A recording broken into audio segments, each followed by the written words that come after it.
Hello guys! So, another vlog na naman tayo. Etong time na to, mag-a-assemble po ako ng order sa akin na tiramisu.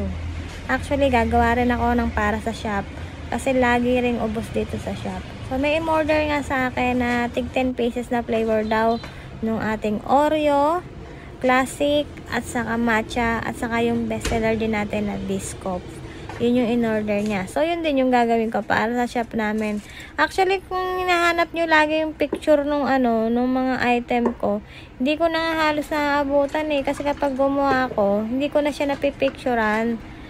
Natutulog na lang ako. So, ina-expect ko, pag gumising ako, doon ko na lang siya pipicturan. Kaya lang, ang nangyayari, kapag gumising na ako, wala na yung aking tiramisu. Nabili na. O kaya, ang natitira na lang, isang piraso, ganyan. Kaya hindi ko siya mapicturan ng buo. Yung buo sila mismo sa aking cake chiller, diba? Kaya, ayun. Ang saya-saya ko nga kasi, syempre, laging ubos yung paninda. Sino ba namang hindi magiging masaya kapag laging ubos yung paninda mo, diba? Yung binibake mo. Syempre, ano yun? Karangalan yun na, ay, ang sarap talaga nung tinda ko. Ang sarap talaga nung ginagawa ko. Ayan, diba? Nakakatawa. Parang sa pagluluto lang yan eh. Kapag may nasasarapan sa niluluto mo, mas lalo ang sisipaging magluto, diba? Kaya ako pag, merong nagsasabi sa akin na, ay, ang sarap nung gawa mo. Ang sarap nung ganito.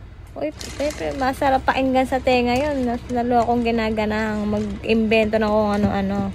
So, anyway, yung ating ay tiramisu ay gawa po sa mascarpone.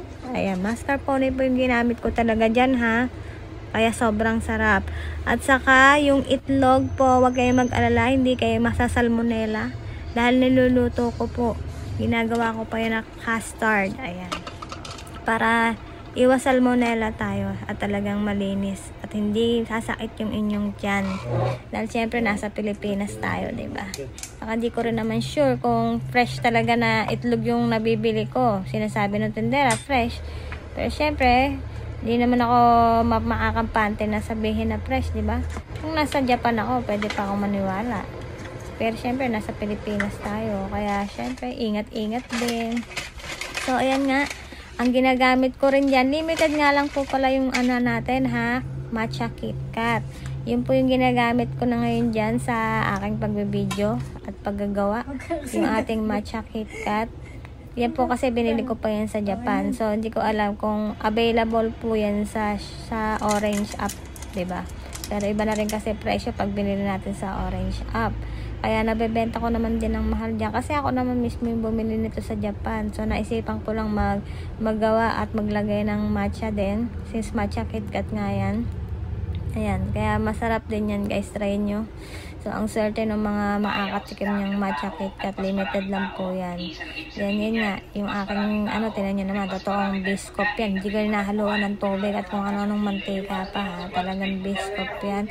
Niluto ko lahat yung sangkap ng aking mascarpone. Ayan.